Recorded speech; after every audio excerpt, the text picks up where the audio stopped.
Hello everyone. So today we are going to discuss about some functions of the rigid flex design. That is about your exploring the rigid flex design in Altium Designer.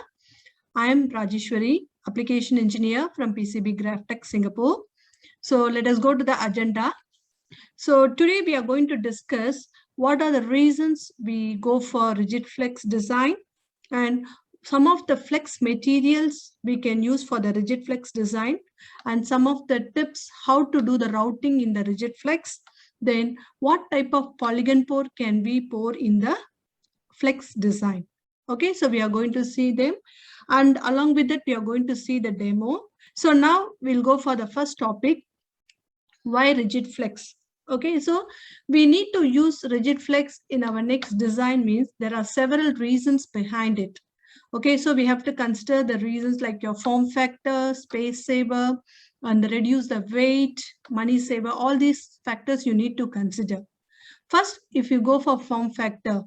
So for example, if you have a flex circuit and which is placed on any of the odd shape of your board, and that is a very good option we have to consider, because when you have the flex circuit which is placed on odd shape, for example, you can see in the right side, the top picture, there is a camera, and top of the camera there is a flex circuit. Okay, so this is one of the good feature for considering the form factor. So whereas when you take the rigid board, it is not possible. Okay, so this flex circuit which is wrapped around that odd shaped object. Okay, so we need to consider this. Second factor, you have to go for space saver. So normally when you design any board, we will consider along your X and Y axis. Okay, XY direction. So it will be a rectangular board or some shape. Okay, but normally if you want to reduce the size of the board, okay, you can increase the height. Instead of going towards your X and Y, you can increase in the Z direction, that is along your upwards, by placing your components in the stack up. Increasing the components in the stack up, you can see the second picture here. That is, you're reducing the size along your XY direction and increasing the size along the upward direction. Okay, so this will minimize the space and size of your board. Okay, this is the second reason we go for the rigid flex design. Then third one is we can go for the reduced weight.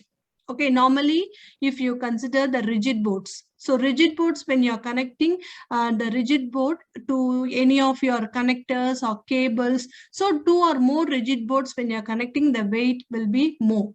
Okay, so the weight is more, automatically if you're the space occupied is also more. So to reduce that, we can use a flexible board. Okay, so rigid flex, you can combine it, and so that it will reduce the weight. Okay, so this is the third one reason. The last one is money saver.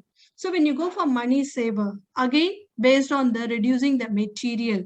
So first option is, as I told you before, you can go for taking the multiple rigid board. What happened when you're connecting to the connectors, cables? So you need to buy separate connectors, separate cables, so the cost increases. Okay, so to reduce, you can just use the rigid flex design, and then when you can also reduce the size. When you go for rigid flex, the size can be reduced, and then the weight also can be reduced. Okay, which can be packed in a small small box, and the shipping cost you can reduce. So these are all the things you can consider when you go for your design. But when you go for the manufacturer, that is your fabricator, that time, if you consider your rigid flex design, the cost is expensive. So you need to take care of it also, because you need to consult with your manufacturer when you go for rigid flex design, what type of material you use and how about the cost.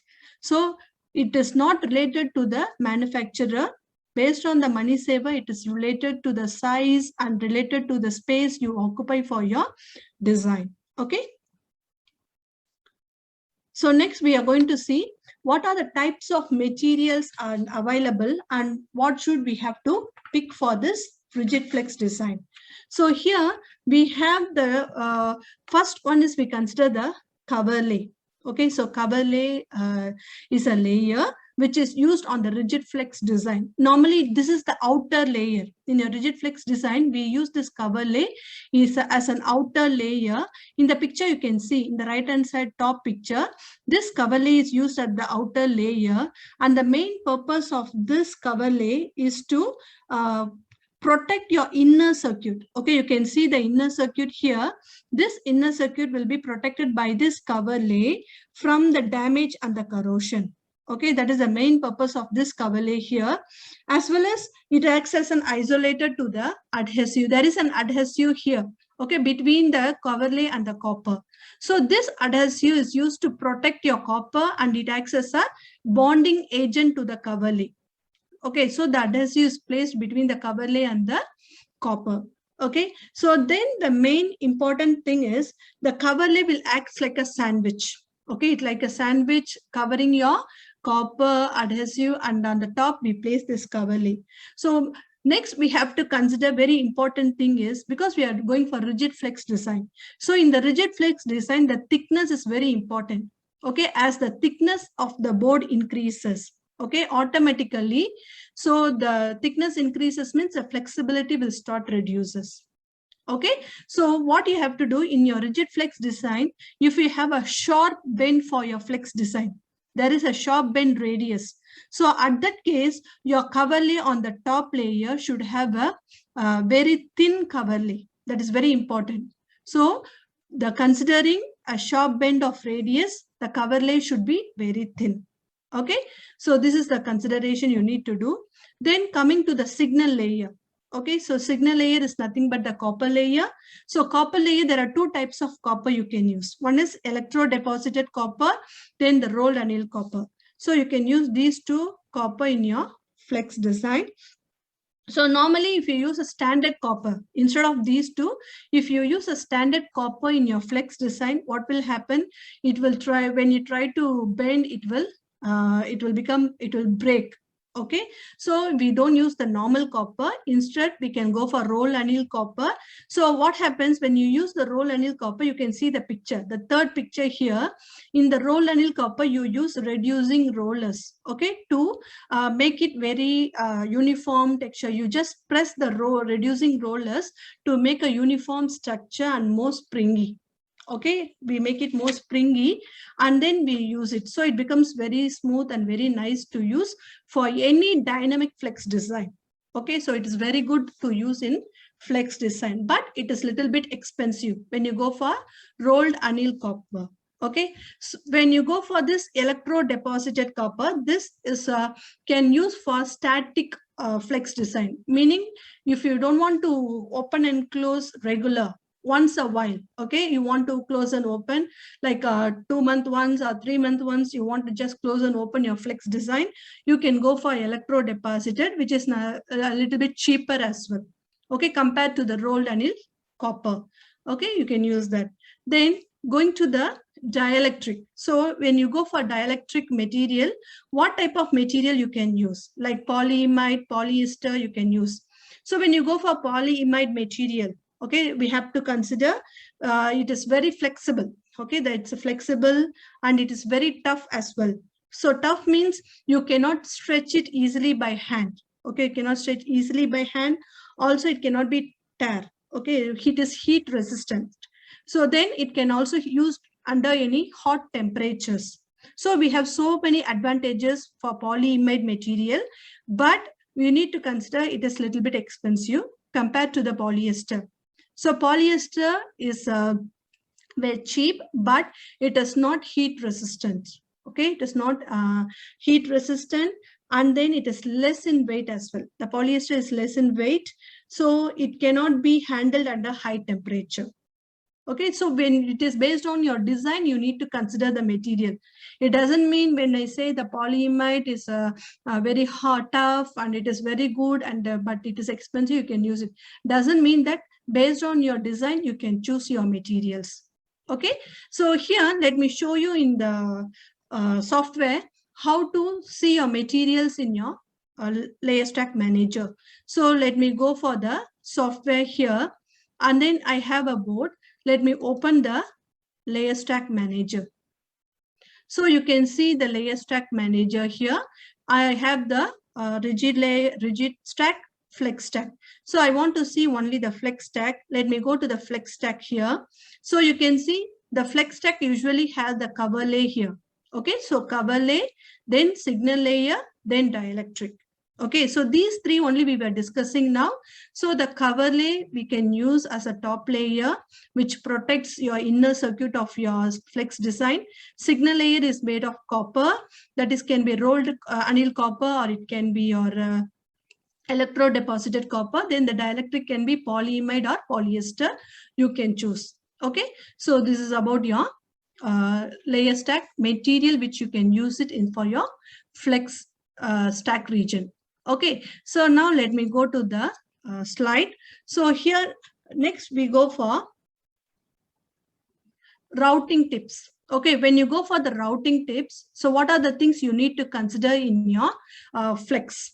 Okay, so when you have a flex design, very important thing is in your board planning mode, we will be placing the bending line. That is very important. So when you have the bending line, you need to consider the bending radius, and based on the bending radius, we need to check where to put your bending line. That is very, very important. Okay, so if you have a sharp bending angle, then you will not have the routing will be very sharp, and it will give a lot of reflections, all these problem. So always you have to have a contour angle. That is, it will be your angle should be very smooth, and it should be as a curved angle of routing should be followed in your flex area, because in the flex area you will be having you will be moving, bending, all this you will be doing there. So your angle of routing should be very smoother here. Okay, so the bending line is preferred place. You can see in the first picture curve, there is a red color preferred. This is the preferred area to place your bending line. Okay, and you cannot place your bending line at this place which is not perpendicular to your routing. Usually a bending line should be perpendicular to your routing. Okay, so you can have the smooth and curved routing lines here. Okay, so next when you consider perpendicular to the bending lines, and then we have to go for seeing your IPC standard also. So there is some IPC standard version here. You can see there is a dynamic preferred flex to install. You can see this is the bending area you need to consider. This is preferred. Okay, you shouldn't place your bending area somewhere where the routing is bending all this. Okay, so you should select, that is very important to select the bending line and then the bend angle radius of your routing. Okay, so these are all the preferred settings which is taken from the IPC standard we can consider. And then next, if you go on the top second picture, you can see about the avoid abrupt width changes. So what is this avoid abrupt width changes means? You will have, sometimes you will have your pad in the flex area. So when you have the flex here, when you have the pads in the flex area, and if you start routing, you can see the width of the trace. The width of the trace touching to the pad. Okay, so this is called the weak spot. So the pad width and the trace width are different. So this is called the weak spot, and it is not preferred in the flex area, which reduces the flexibility and reliability of the board. Okay, so what we need to do, we have to place the teardrop. Okay, if you place the teardrop, you can see there will not be abrupt change in the signal. Okay, so the width will be slowly. You can put a teardrop here so that the signal pass through the trace from pad to trace. Okay, you need to consider like this. Then when you go for the staggered traces, so staggered traces is nothing but, you can see the third picture here.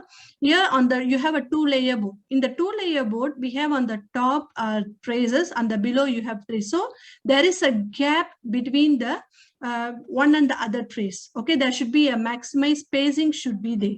Okay, so this is correct preferred construction to place your staggered traces. But when you go for the below I-beam construction, in your flex design, if you go for I-beam construction, you see the staggered traces one below the other. So this is not preferred, and it will give you the return path, all the problems. Okay, so we don't recommend to use the staggered traces in this manner. Okay, you can use the staggered traces similar to this picture. Okay, so now let me show you how to do this routing inside the software. Okay, so let me open the software here.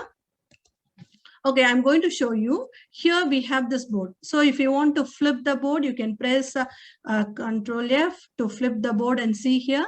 And I want to see my board in the board planning mode. You can see. So the board planning mode, I have my bending lines here. Okay, the bending lines are here. So now I'm going to show how to do the routing, which is perpendicular to this bending lines. Okay, let me go here. So I start routing here, go to route, interactive routing. Okay, let me start routing from here. And then you can see the routing comes here. So here, when I go for routing, you can just see I can follow here. Okay, so it is, I'm using 90 by 90 vertical start with arc. So with arc, so it can be going with the arc. Then I can see I can just do this. Okay, so now I can do the smooth routing here. So once I finish the routing, if I want to adjust my arc, I can adjust it like just dragging the arc here. So it will be very smooth to adjust it here. Now I want to follow the contour routing. Okay, the other routings I need to draw. So I just go for again routing and then start for the second contour here. When I start here, I want to follow the routing based on my first line. Okay, first line I want to follow. So I want to follow the same shape, all this. There is a shortcut called Shift F. When I press Shift F, it will default follow with the previous routing arc. You see, it follows with the default previous routing angle shape. So it is easy for me to easily draw the next routings. I no need to struggle that I how to follow the same path or all this. Okay, you can do this routing. Then if I want to do the same thing for the last line, okay, so if instead of following the first routing, you can also follow the board outline. I want to follow the board outline routing. Okay, so you can also do that. Okay, you can press Shift F and then you can follow. Okay, you see it is following, but when it is following, it will follow with respect to the design rules. Based on the design rules clearance, it will follow for me to do the routing here. Okay, so now what I'm going to do is, I'm not going to do in the single individual routing. Instead, I'm going to do the multi-routing. Okay, multi-routing means that is very important in a flex circuit, how to do the multiple routing. So let me select all the points here. So once I selected all the net, I'm going to do the multiple routing here. So to do the multiple routing, go to route, interactive multiple routing. So let me do the start multiple routing here. So when I do here, you can see, so I have the multiple routing. So let me click and then let me see, you can see here, it is very smooth and very nice. You are getting the multiple routing here. Okay, so just click, then you can, let me show you here. Yeah, you can see here. So the multiple routing, you can place it here, click. Okay, so once you're done, come out of it. Now, if you want to adjust it, okay, so for example, I want to adjust this area. So I want to make it very glossy. Okay, glossy and neat. You can just select it and little bit drag. At what size you want, you can little bit drag and then just leave it off. Okay, so now why I did this actually is, in the flex area, you have the routing and there is a gap. Okay, between your routing nets and the border line, you have some gap. This is very important to have. Okay, why we need to have is, we are going to place the adhesive layer as well as the cover layer. Okay, so since we are placing these two, there should be a gap. Okay, so that's why we are giving some gap on the between the board outline and the starting of your trace. Okay, so both the side you can see, as well as you can see in all the sides here, we are giving the spacing when you are drawing from the two. Okay, now let me show you in the board planning mode. You can see this is what I was explaining in the slide. Your bending line should be perpendicular to your routing trace. Okay, so all my bending lines are perpendicular, which is preferred, and you can see the bending lines are not at the edges, or it is at the center, it is not at the curved point. Okay, so this is very important to consider. Okay, so now we have drawn this routing. The next step is I'm going to connect it. As I told you, if you have your, for example, if you're having your pad in your flex area, the pad width should be connected to the trace width, should not be abrupt change. That is, the width shouldn't be same. Okay, connecting of your pad and the trace. So to avoid that abrupt with the change, I'm going to show you with an example. So let me go for the routing and sorry. Let me go for the routing. Okay, let me click here and then you can see, let me change shift space bar. Okay, so I change here and then let me connect it here. Okay, then I'm just, this is for example, I want to show you how to add the teardrop when you're using in the flex area, but I'm not using in the only flex area. I'm connecting between flex and this is my rigid area. Okay, so but I'm going to show you how the pad should be connected to the trace. Okay, if you have the pad in the tray in the flex area, you can also do the same thing. Okay, so I'm just showing you the example. Okay, for example, let me select the 4 traces, not all the traces, just the 4 traces for the. Okay, so I have taken this, drawn this trace to the pad here. So now you can see how the pad connected to the traces, right? So to make, I don't want to give the abrupt with the changes. So to avoid it, we can add the teardrops. Okay, so to add the teardrops, we can go to tools, we can go to teardrops. So now you can see under the teardrops, we can add your via or through hole pad, then SMD pad, tracks, T-junction. So it makes me smoother here. I change the percentage, for example, to 50%. Okay, so the teardrops should be very smooth here. And considering I also allow the forced teardrops here. So giving some of the options. So here the T-junction, it following 100%, the 300%. This is your own settings. For your own teardrops, you can set it off. So just click OK. You will be able to see the teardrops here. Okay, so this is why we give this teardrop. The very important thing is to have more flexibility and reliability of the board, because we are connecting between rigid and flex design. So in the rigid area, if the pad is there and the trace is there, both the width are entirely different. You use a different width of the trace, then the pad width is different. So to avoid the problems like your reliability, so we just add a teardrops, so which increases your flexibility and the reliability of your board. Okay, you can do this. So now next what I'm going to do is we are going to add the staggered trace. Okay, so to add the staggered trace, let me show you how to add the staggered trace. So this is what we are seeing in the slide, how to add the staggered trace. So let me change the layer. Okay, I choose the signal layer 2, which is a ground layer here. I'm going to add the staggered trace. So staggered trace, I'm adding in this signal layer 2. Okay, so I just go for route. Okay, let me go here, select one of the trace. You can see the staggered trace I'm using in the signal layer 2. If I want to change the width of the trace, okay, just press the tab key. Let me change the width here to be 0.1. Okay, 0.1. Okay, you can see the staggered trace here. Okay, you can add your staggered trace, so which is in the signal layer 2. Okay, similar way you can draw for the other layers. Instead of drawing one by one, you can also select the traces and then create the staggered trace. For example, if you see, let me select some of the trace. You can see here, I will select some trace and then create the staggered trace. Okay, so select it, press the tab key. Then in the properties panel, I just change to signal layer. Okay, you can see the staggered traces. Okay, so you have added the stagger traces with the signal layer 2. So this is how you can add the stagger traces by just selecting the nets. Okay, so next step is we are going to see how to, this also will be maximize the spacing. Okay, here as I add the stagger trace, I done in the another layer, and this staggered trace will also help to maximize the spacing between the layers. Okay, so now let me go to the slides again, and then we will go for the next one is about your polygon placement. Okay, so this polygon placement is usually if you take a copper, we pour copper, usually we go for solid copper.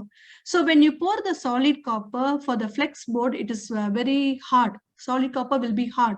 So what happens, your flex region, when it is bent, it will break. Okay, so the solid copper is not comfortable, convenient for the flex. It is not reliable for your board as well. So we have to go for hatched copper. So when you go for hatched copper, there are different types are there. Based on the 45 degree, we can go for the copper here. You can see hatched pattern, 45 degree hatched pattern. Then the second one is honeycomb hatched pattern copper. Then the last one is 90 degree. Okay, so there are different hatch patterns are there. You can use which one you want for your design. So normally, as I told you, when you use solid copper, it will break. So here, when you're using this hash copper, what is the advantage is they are only at the certain lines. So the remaining areas, it will remove the copper. Okay, it will remove the copper and it will flow only at that particular 45 degree of the lines. Okay, so it will reduce the copper amount inside the design. Okay, we will see inside the software. I will show you how it works. So we go to this design. Now I'm going to show you how to pour the copper here. For example, I'm again in the signal layer 2. Let me click on this. You see there is a copper already.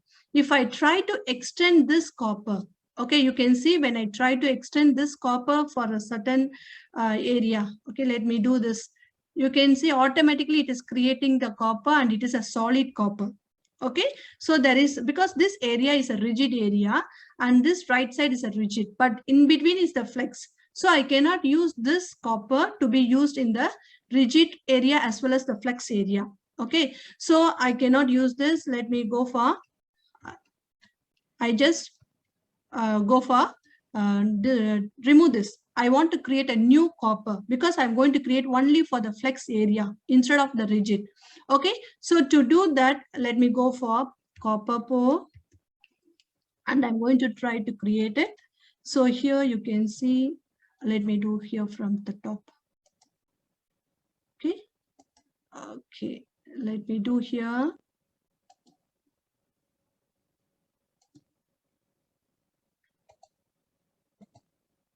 Okay, so now when I draw this area for copper, you can see in the properties panel, here you have the solid copper and hatched copper.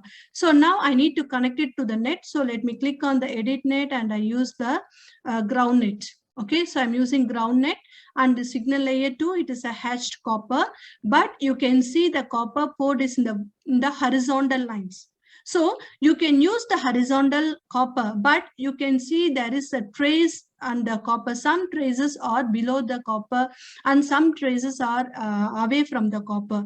So this horizontal hatching is not preferred. Okay, because some are not inside the some traces are not inside this copper. So if you go for the vertical, the same condition. Some will be in the trace and some of the traces are not inside the copper. So this is also not suitable method of using the copper. So let us go for 90 degree. So 90 degree is better. You can see in the 90 degree, you have the copper, hatched copper here, but you can see some traces are within and some traces are not within the 90 degree as well. So for this condition, we can go, next one is 45 degree. Okay, so the best method to use is 45 degree at 45 angle. So it can touch all the traces below the copper. Also, you will need to use pour over all same net objects. Okay, so we use the option and then we pour the copper. You can see it is more better. Okay, compared to the other options, it is better. Then coming to the right hand side, here you can see there is a rigid area. Okay, so we pour the copper here and it is a hashed pattern and it is more comfortable for flexing all these things and it is more reliable to my board. Okay, so now I'm going to draw the copper here in this area, which is a rigid area. Okay, so again, I'm going to do the copper pour here. So let me do it. Okay, I draw the copper pour. Okay, so I just go to the properties, then edit the, so I just edited. Then we have the copper, hatched copper here. then we can I go for solid because it is a uh, rigid area. So I don't want the hatched pattern. I go for solid copper, pour over same net objects. Now you can see this is a rigid copper and then hatched copper. You can see here the difference. So the rigid area has the rigid copper, that is a solid copper, and the flex area has the hatched pattern. Next, very important thing is, even though I use the 45-degree, I need to consider one more very important thing. For high-speed design, high-frequency circuits, there is a possibility for the high-speed trace. Okay, you have a high-speed trace means there will be a signal integrity issue. Okay, so because we have hatched pattern here with the angle of 45-degree, so in the written part, the signal integrity will be degraded. Okay, so how to avoid that problem? Okay, for example, I have a net, high-speed net, and it is having the signal integrity is degrading. So to overcome the problem, let me show you. I will just shelve this polygon for a while and then do something. Okay, let me shelve it first. So what I'm going to do, I'm going to place the trace in this layer, high-speed trace. I'm going to place a trace here. So let me go to the tools, routing, and then let me consider the third trace here. Okay, when I consider, please remember your trace, what you're drawing should be bigger than the trace available. So let me press the tab key. I change the size of this trace to be 0.13. Why I draw this trace is mainly to avoid the return path.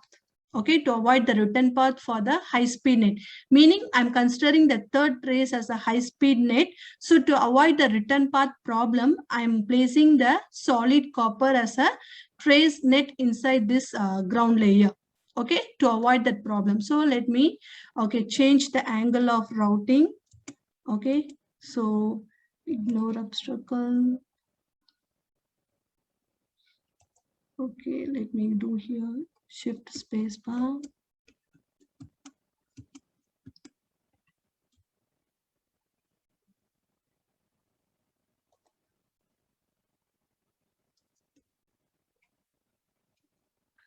Okay, let me do this. You can see here, I'm just drawing. So I'm using the third net. Let me draw first, then adjust the size. Okay. So now I have drawn this. Let me adjust this to the third trace. You can see I'm just exactly placing on the third trace to avoid the return path loss, all these for that particular high-speed net. Okay. So I just adjust the trace here. Okay, now I have properly placed on the particular high-speed net.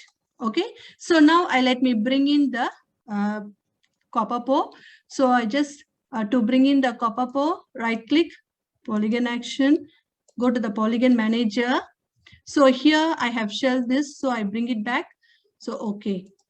So now you can see I brought in my hatched copper, and then you can see this below, there is the trace. Okay, this is the trace I placed in this layer to avoid the high speed net problem, that is signal integrity problem, because it's a high speed net.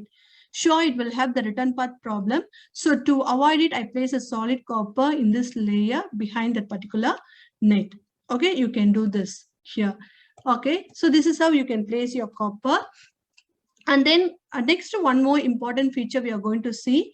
The last one is about your new enhancements in your rigid flex. Okay, the new enhancements is like your individual substack regions, which was introduced in the latest version of the Altium Designer. Is like you can see here, you have the individual substack regions. So previously, you will not have the bending lines at the edges of the board. Now you can have the bending lines at the edges of the board. You can have the bending lines at the cutouts. All these you can have. Also, we have now selective bonding, book binding in the layer stack manager. Then we have the folding inside the cutout. Okay, so all these features are introduced in the latest version of the Altium Designer, which increases the complex geometry and made it to be so easy now in Altium Designer. These features are implemented, can be done in the board planning mode itself. Okay, so normally if you open your Altium Designer, you can see only the legacy version of your rigid flex. If you want to change it, you have to remove the legacy from the preference. Okay, then you will be able to see the new features in the Altium Designer. Okay, so let me show you the demo of this topic. I will open the let me open the stiffener example. Okay, so here I have the stiffener example. So actually it's in the 2D mode. So when I go to the board planning mode, I just open here. So here you will see individual region. Okay, individual stack region, you can click to see it. But usually in your version up to earlier versions, you cannot able to edit the board regions. You cannot adjust, or you cannot move, or you cannot do any changes. But now you can select and you can see the properties of that each board regions now. Okay, for example, I select this region, you will see the board region properties.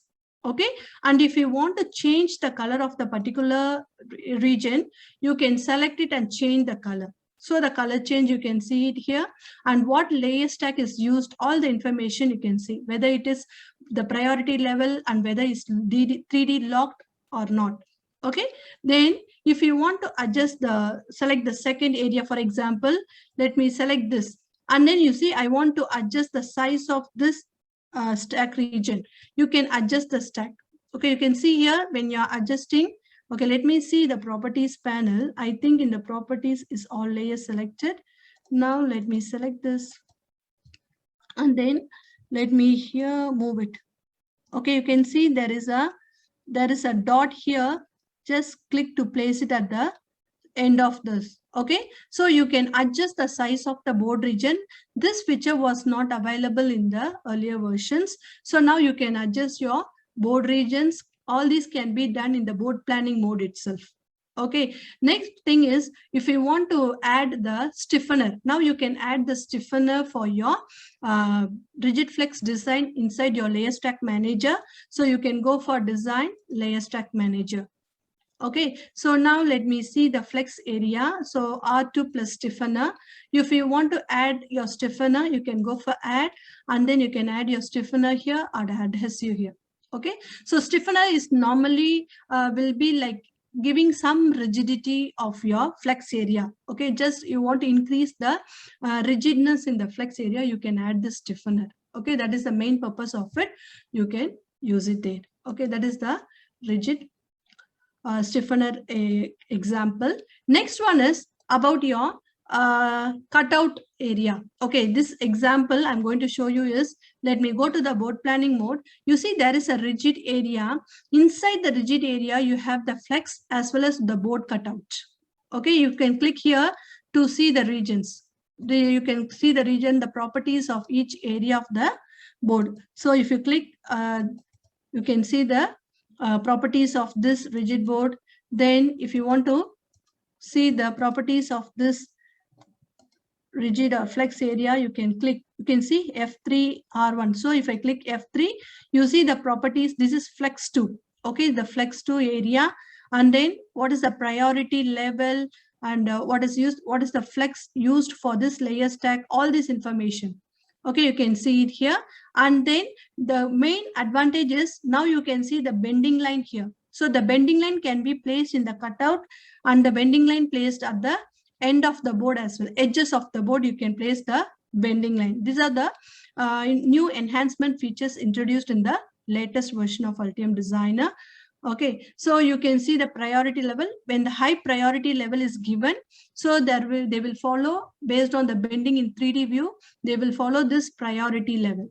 Okay, suppose if you want to adjust, you see here I have the flex area, and then let me choose this area. And if I want to adjust this flex area, the size, you can increase or decrease. Okay, when you increase or decrease, now I want to see this in the 3D view. You can press 3, and then you can see here. So I have increased the length of the flex area. So you can see this. When I press 5, you can see how nicely it is bent. Okay, so you can see the flex area and the rigid, how nicely it is bent in all the. Okay, not only in the center, you can see at the edges also. Based on the cutout, the bending line is there and they are smooth. Due to the stiffener, there's the bending adjustments are done. Okay, so this is how you can do these are the improvements have been implemented in the latest version of the Altium Designer. All you can you can do it in the board planning mode itself. Then you can see the results in the 3D view. Okay, thank you for attending the webinar. If you have any questions, you can write your email to sales@pcbgt.com.sg. Okay, thank you for attending the webinar. See you all in the next webinar. Okay, thank you.